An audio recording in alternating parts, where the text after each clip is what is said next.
All right, good morning.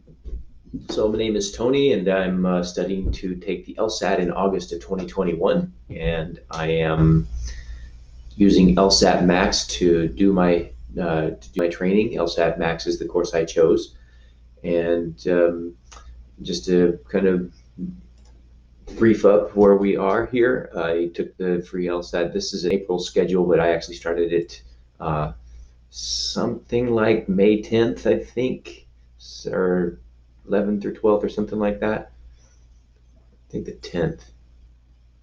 Anyway, I am falling significantly behind schedule because I have taken a lot of time with significant and necessary uh, and quantifiers. I took an extra day with that one. Um, I seem to be moving through must be true questions pretty well, but it is taking me 2 days, so I should be at least on schedule there. I don't expect to. I might get to some cannot be true today. Um, but I'm actually scheduled to have, I'm supposed to have my first diagnostic test on, I was hoping to do it this Friday. That's just not going to happen because I've got to get through 1, 2, 3, 4, 5 more days of learning. And so I'm thinking I'm probably more going to be like next Friday. 1, 2, 3, 4, 5, 6. Yeah, if that. So that's where I'm at. This schedule is very helpful.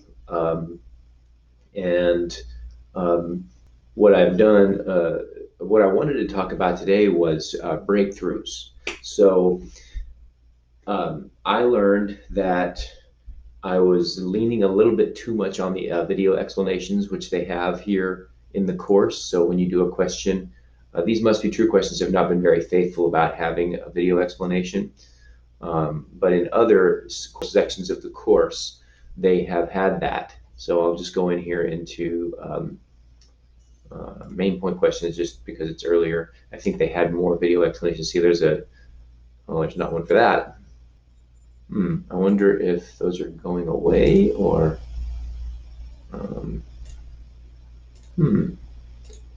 Anyway, so that was one thing that I wanted to bring up, which is that um, LSAT Max doesn't seem to have like um, video explanations on all of their questions, which I kind of assumed when I started when I started looking at the different courses. I assumed because they said that they did have the explanations. Now they did not say that they had explanations on all questions, but they did say that they had video explanations. And so let's just see if main point questions. Oh, that's the one I just looked at. I won't take too much more time doing this, but I just wanted to show what it is that I mean. I know there was plenty on this. I had 50 questions there. There's an explanation there. So when you do the question, if you got it wrong, these I was really, those were really tough for me, getting the significant and necessary conditions down. I'm still trying to come up with like some kind of a statement that are a memorization tool that I can use to remember what significant or sufficient and necessary conditions are. I'm coming up with things like, um, if the if is sufficient for the then, something I can say in my mind that when I encounter an if then statement, if it's not really clear, I can be sure that I know what is the sufficient condition and what's the necessary condition, because that's a really important part of being able to diagram. And if you diagram your um, your passage perfectly, then you will have a far greater chance at getting the right answer consistently than you would if you're not able to diagram perfectly. So I'm working a lot on that. But I wanted to talk mostly about breakthroughs. Um, the LSAT Max course has definitely facilitated some significant breakthroughs for me. First, by having what they call office hours, which are the different courses that you can, or the different videos that you can look through on all the different types of questions and things that you encounter on the LSAT. So you can go through and look. If you have a question about some particular thing, or you're struggling with some particular thing, it's likely they have a video on it, or likely they have several videos on it here. And I've used those. Um, I will bring up my significant error, or my sufficient and necessary conditions notes here to show you. I've watched a couple of different additional videos to the normal coursework on sufficient and necessary conditions, one by Thomas Fogarty, and then another by a gentleman that I forgot his name, Brett something or other. And both of those were really helpful and started getting me to start to really understand. Another thing that was a breakthrough for me was this. I noticed that in the sufficient and necessary condition questions that I was starting to I was answering before I was sure, and I for some reason had some kind of uh, time pressure. There's no time pressure right now, other than I just got to move through the schedule.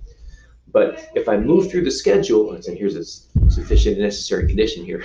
If I move through the schedule, but at the end of that schedule I didn't learn anything, then I've not done what the purpose of studying is, which is to learn the stuff. So the goal is not to get through the schedule.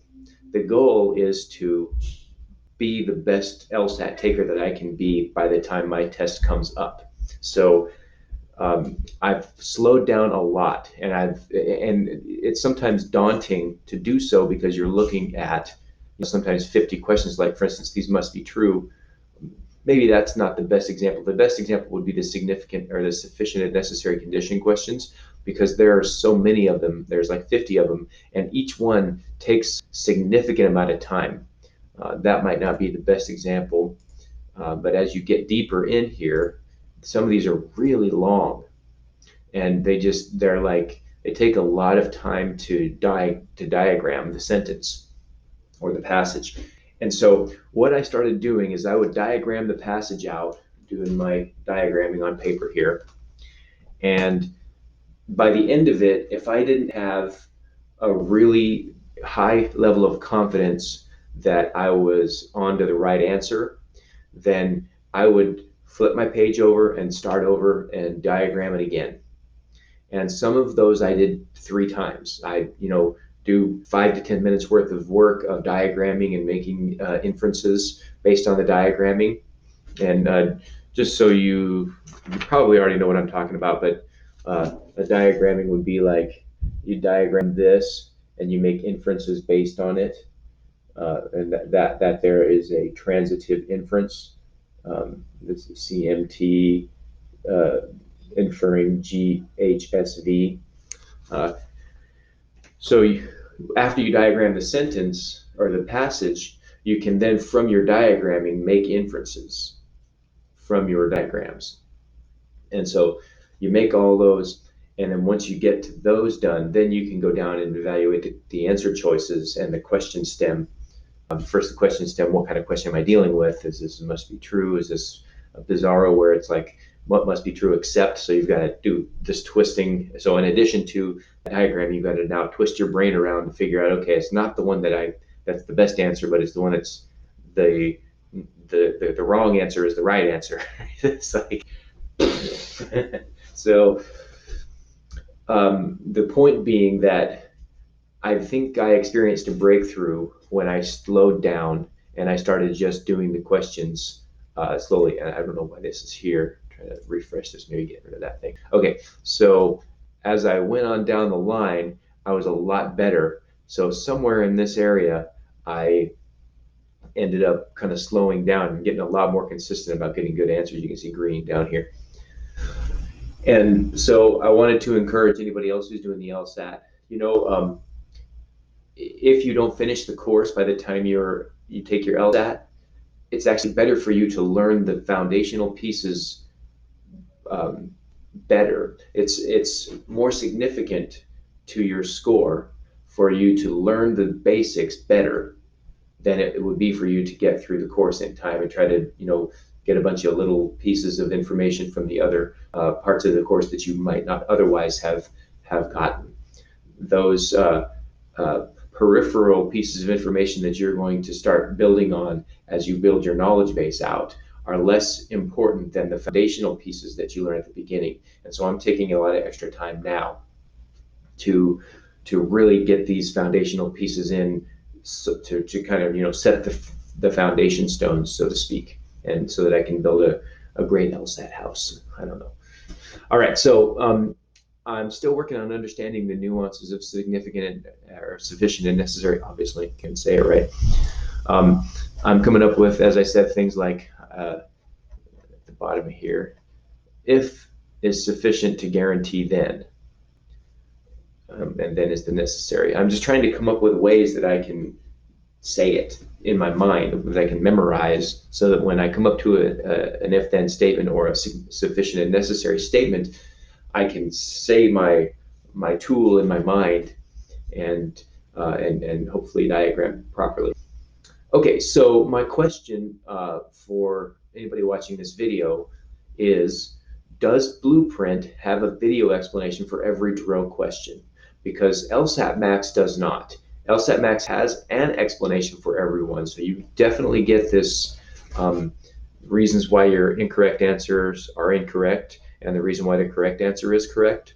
You get that on every question, but you don't get a video explanation, which I find far more helpful, because maybe I'm being lazy and maybe I'm wrong about this, but it seems to me that I learn more by watching somebody diagram, because most of the time my problems are with the diagramming. And when I get to watch somebody diagram it out, what kind of talk through their thought process of how they are, why they're diagramming the way that they are, that helps me more. So it would have been nice for me to know at the beginning if Blueprint does have video explanations for all of their drill questions. That would have probably swayed me more towards Blueprint. So that's my video for today. I hope that was helpful for you. And if it was, please leave me a comment. Let me know it was helpful or not, and maybe any suggestions you have for future videos. So have a great day. Crush the LSAT.